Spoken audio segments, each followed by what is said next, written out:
Good morning on a Monday where for the time being it's cold, but at least it's sunny. And breaking just moments ago from the National Weather Service, an upgrade from what was a winter storm watch for Tuesday, tomorrow, has now been upgraded with the verbiage more specific as to what we expect.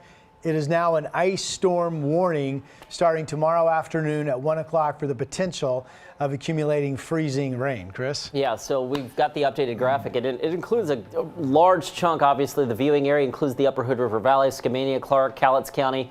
The coast, for you folks, luckily excluded this go-round, but the Coast Range, the Willamette Valley, the I-5 corridor, basically from Eugene all the way up to the Kelso Longview area, and then Interstate 84 out to Hood River County included in this. This starts, the warning goes into effect at 10 a.m. Tuesday through 4 a.m. Wednesday. Now, this is a big area to include in that big time frame. It's likely that we'll chip away at this from the south and from the west, but we are no stranger to ice storms in Portland, and we can thank the gorge for that. And so with that in mind, East County and east side of Portland is likely to be one of the areas that's closer to that 4 a.m.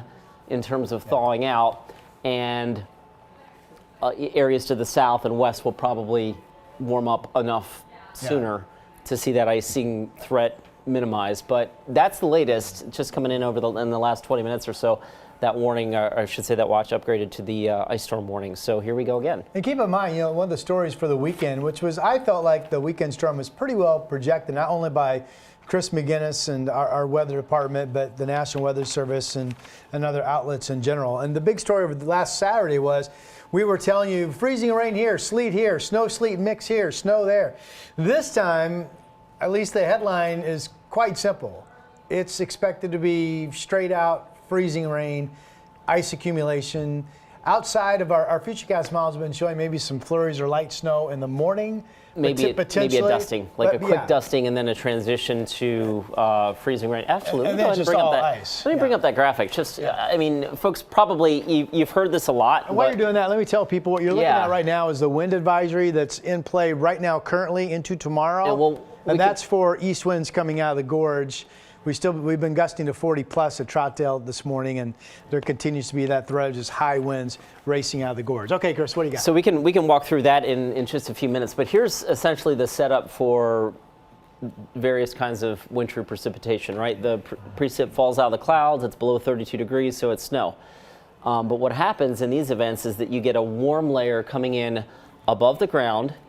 And by warm, I mean anything over 32 degrees, so warm enough to melt snow. Typically, it's 35, 36 degrees, maybe even a little warmer. And that warm wedge of air is several thousand feet over our heads. And what happens is it melts the snowflakes. So you get, if the atmosphere is below 32 degrees from the cloud base to the ground, you get snow. If you get a little warm air coming in, you get some melting. So the snowflakes melt.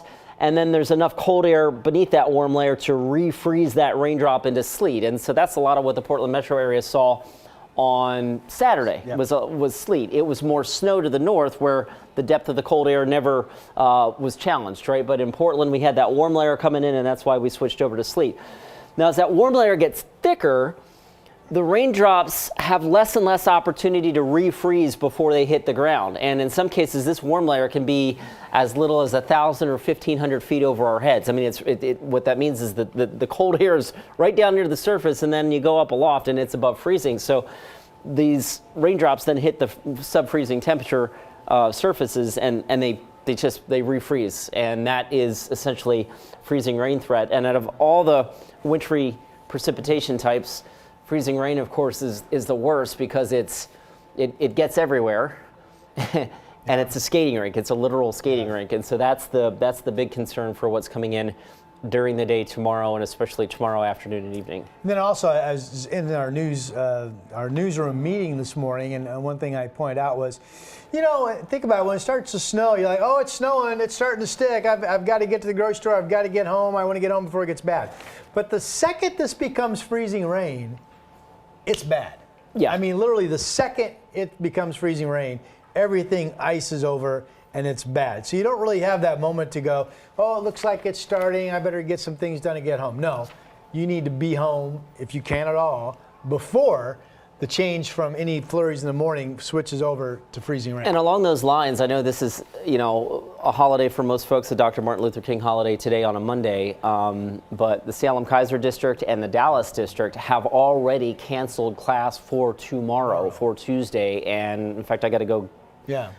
I'm going to let you chat because as we're sitting here at 9:30, 10 o'clock on a Monday morning, that may very well have updated here. Give me a Skycam, Brian Matthews. Chris, can I change the monitor? Absolutely. Here, why don't you Chris go? Chris is going to feed us a Skycam, or our director, Brian Matthews. Yeah, we can do that. We've got sunshine all over. And by the way, over on the left side, see that cold air mass? This is the same cold air that's making news in Buffalo for the NFL football games, making news in Des Moines for the political caucuses going on, where it's 2 degrees below zero. So we're on the back end of this really, really cold air mass. And the bottom line is that we're not going to see temperatures warm up today, and we're not going to see temperatures warm up for a good chunk of the day tomorrow, at least here in the Portland metro area. So and we can show futurecast. That's what we're looking at. We can show futurecast temperatures, by the way. Let's see, real quick.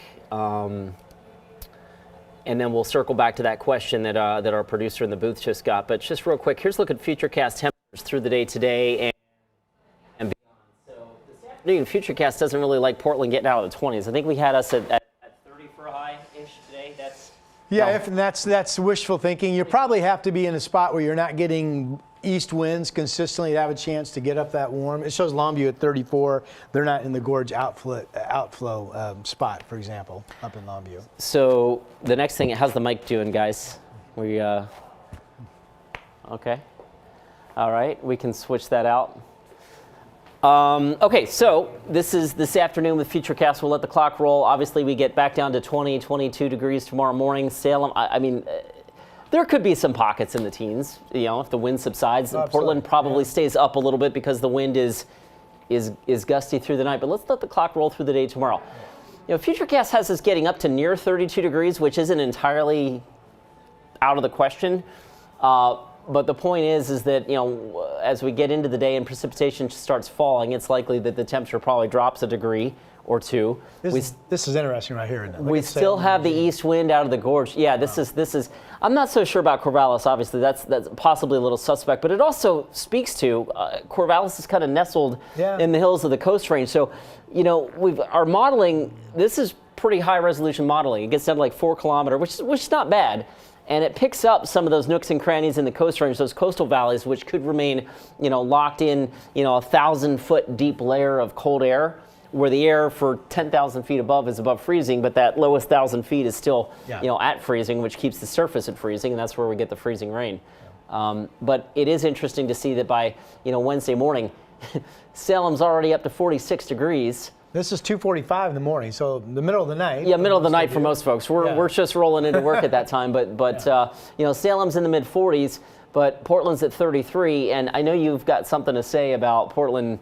Our model showing Portland at 33, but the model showing one thing and the reality may be something else. I think this is a classic setup for over the years. We've seen these similar patterns. Salem gets the south winds rushing up. They pop into the 40s. They have rain.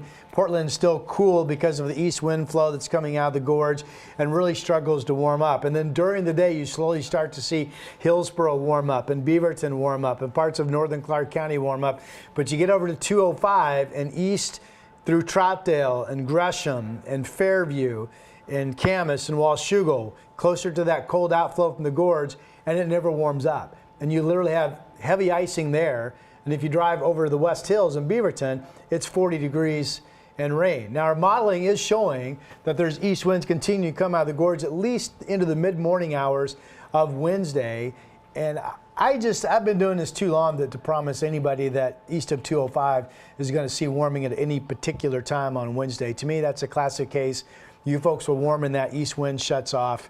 and it's And that's hard not to until tell the when front, that's and that's gonna not happen. until we get a solid westerly push off the Pacific, which doesn't come until probably Wednesday night. Yeah, that's so- that's the worst case scenario is that it takes until Wednesday nightfall For East County to warm up. for East County and the gorge, west end of the gorge to warm up. Modeling is putting out a half of an inch of liquid moisture to even three-fourths of an inch with this system.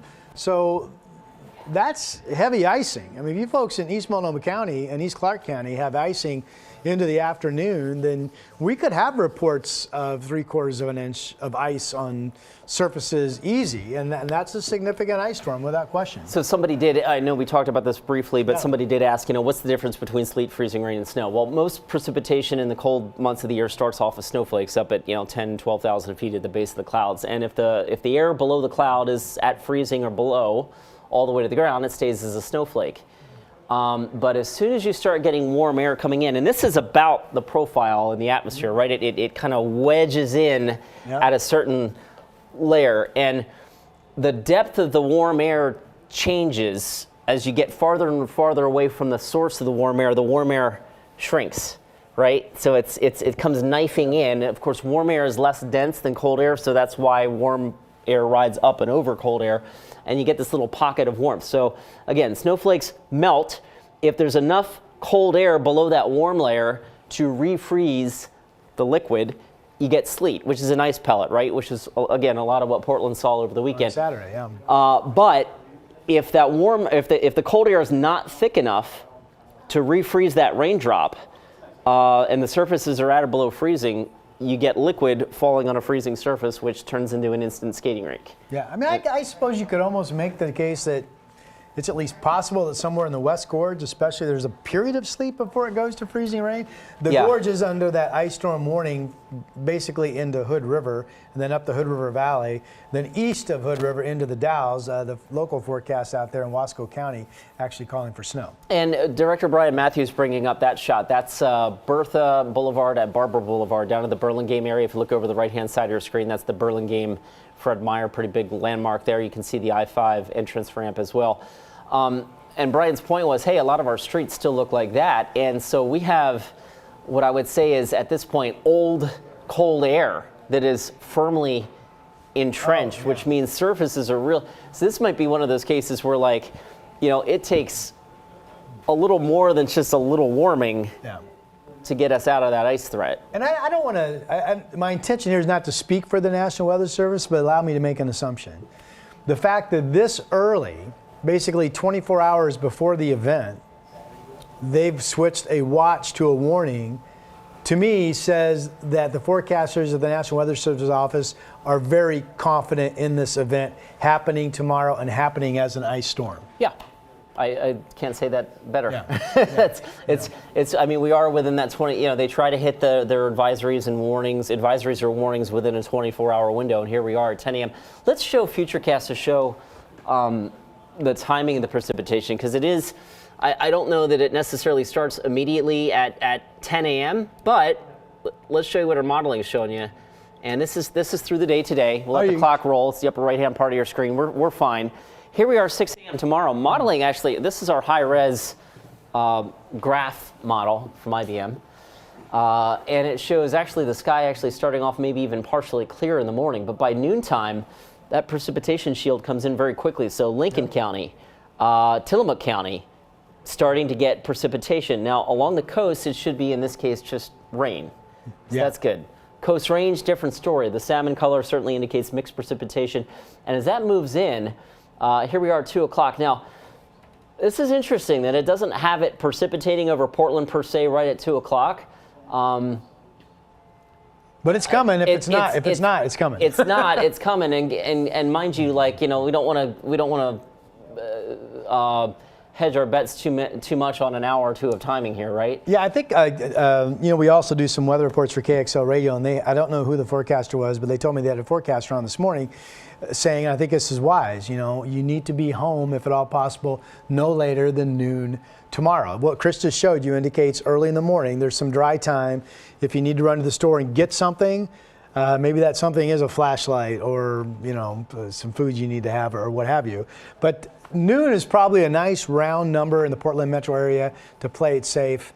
and to be home tomorrow if at all possible. And getting overly weather geeky about it, sometimes the dry air coming out of the gorge can also kind of chip away at that leading edge of precipitation, right? So sometimes cause it to come in a little slower. You're saying. Slower, exactly, right? You get the evaporative cooling, and which can A, further cool the atmosphere, and B, slow the onset of the precipitation. But in any event, here we are in the afternoon, and it is, our modeling is hitting the I-5 corridor from Longview all the way down to Eugene at 4 o'clock in the afternoon with mixed precipitation and likely freezing rain. Also, snow way out into like the upper Hood River Valley in the east end of the gorge. So from east of Cascade Locks and beyond, you might get several hours of snow and wind, which could make travel out there really gnarly. Oh, yeah. And then eventually we get warm air enough into even the upper Hood River Valley that switches over to. Interesting, the model's kind of playing a little cat and mouse over in Bend tomorrow afternoon with a chance of some warming. I mean, that's the model saying it's above 32 degrees, but maybe a little bit of rain. So we get over there. We get warm air, filtering in at 5, 6, 8,000 feet, right? So that warm layer could essentially make it over into the Central Oregon Cascades as well. So Sun River and Redmond and getting over into Crook County, you have a chance of seeing mixed precipitation. All right, let's fast forward to Wednesday morning. This is at just before 5 o'clock Wednesday morning, and again, modeling still. I mean, you see that little pink blob right there in the West Hills. Kind of hidden underneath the Portland logo. It's right there. So that would be, like getting out towards, Highway 26 just west of Sylvan. I mean, I'm not going to say our model's so good to be able to nail, that exact point, but the point is that it's suggesting that it's still cold enough at 5 in the morning that we are seeing icy precipitation, right? Yeah. We'll roll the clock in the afternoon. Maybe we get a little break, but it's probably not until, this point, noon Wednesday, where we get a solid good westerly push to scour out the cold air enough that it's just rain. And even this is Wednesday noon, it's still showing icing in the gorge. That salmon color. And a reminder, when we talked to you going into the Saturday storm we just had, that salmon color was, for many of you, indicating sleep. But this time we think it's almost entirely indicating freezing rain, and there's a big difference. I just went a little too far. Well, the temperatures are worth looking at. Folks watching and all maybe wondering, what is it out there? 23 in Portland, 25 degrees in Hillsboro, 23 in Oregon City, 20 out in Sandy. We know Troutdale's had 40-mile-per-hour wind gusts. That's still a wind chill out that direction, very close to zero at times. That's one of the other things that's driving this today, right? The wind advisory, we got a break in the wind yesterday, but the wind is back with, and I wanted to show you this. This is kind of interesting. Oh, look at the waves coming in. Yeah, so you go all the way out to Lincoln City, right? This is the Chinook Winds Casino Resort camera. You can see Cascade Head off in the distance, and if you look at the waves. Yeah, that's pretty.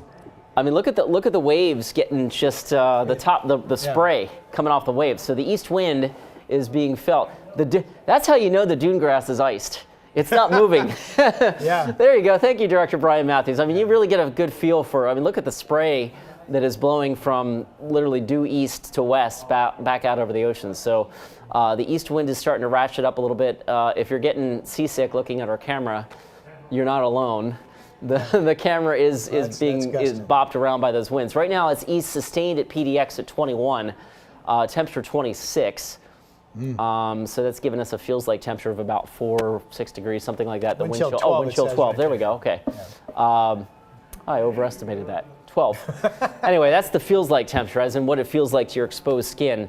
You get wind chills down in the teens. You can suffer frostbite in an hour. Exposed skin. You get down to 0 degree wind chill, and you're starting to get into the 30 to 45 minute window where you can experience frostbite. All right, here's futurecast and the wind gusts through the day tomorrow. That went by way too fast. Let's slow that down again. Yeah, I want to back that up because this is important right here. I want to see exactly what this shows. This is telling because it also kind of highlights, the wind, not only the wind force, but the just showed a 50-mile-per-hour wind gust in Troutdale. Yeah, let's back that up a little bit. Holy cow, right about there. That's that's right now. And that's good grief. And that. I mean, that is right now. Yeah, and it's 10:22 now. And we stay in that range through the night and into early tomorrow morning. And you can see that I like to call the gorge the refrigerator or the freezer door. Think and about the freezer door is open. Icy and how absolutely dangerous it could be to be on the Glenn Jackson Bridge, for example, tomorrow morning with east winds likely still blowing, I think, early in the morning along the Columbia River and the Glen Jackson Bridge sitting in the middle of freezing rain. I mean, that is just... So that's 9 a.m. tomorrow, Yeah. and you'll see that even down in the valley, as the cold air spills into the gorge, we're still, driving some of that cold air down into, Salem and Corvallis and Eugene. All right, let's fast forward this You a can little take us bit more. into the south wind switch. Yeah, so this is interesting. Rod, watch this. So we go into Tuesday evening, and then Salem starts to go to the south. Corvallis to the south. This is Tuesday at 9 p.m. I mean, that's not out of the realm of possibility. Eugene is into a south wind. Now that doesn't mean they're going to immediately warm up, because there's still some cold air deeply entrenched, right? But that points to the wind shift and eventually the warmer air starting to come in. But all this time, here's midnight. Look at Troutdale. I mean, it's still gusting 30 to 40. Freeze it right there, we're saying. Out there, that's a midnight. This is great. You see Salem, 19-mile-per-hour south winds. That's why the temperature projection is for Salem tomorrow night to get up into the 40s. But look at it. It's a perpendicular switch from east winds coming out of the gorge, 31 Troutdale, due east Hillsboro to 9.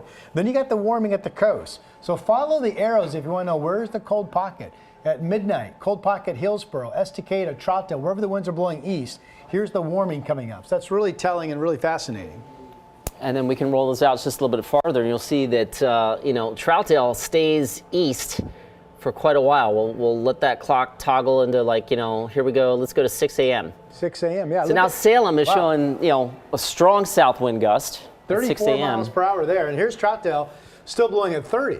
So, I mean, to me, this look at Hillsboro 5. Now it's trying to warm in Washington County once you jump over the West Hills. But here's, especially downtown Portland probably, but still absolutely likely east of 205, you're still in the ice zone while it's warming all around you, which has got to be a rotten feeling if you live in Gresham.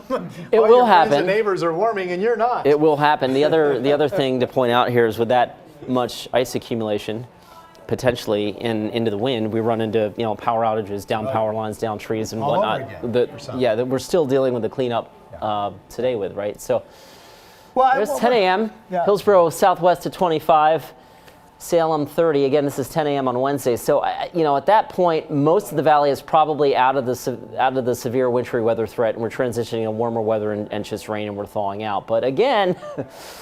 The Troutdale still has that easterly wind component, and it's not until later in the day Wednesday do we finally kick that thing out. Yeah. So there's my handy dandy graphic. Very proud of. So I like that graphic. I just threw it together in my spare time the other day. So again, the headline here at coming up on 10:30 shortly is that the Weather Service has upgraded what was a winter storm watch to an ice storm warning beginning tomorrow morning in our general area at 10 o'clock, with freezing rain absolutely expected in most areas, taking hold in the afternoon. And then the potential later Tuesday evening into Wednesday morning that we will have a great variety of weather in our area. Anything from rain and 40s Wednesday morning wake-up time in Salem to still accumulating ice and absolute ice storm conditions, potentially still at least East Multnomah County and East Clark County areas where that gorge wind may take a while during the day Wednesday to finally die off and allow warming across our entire region.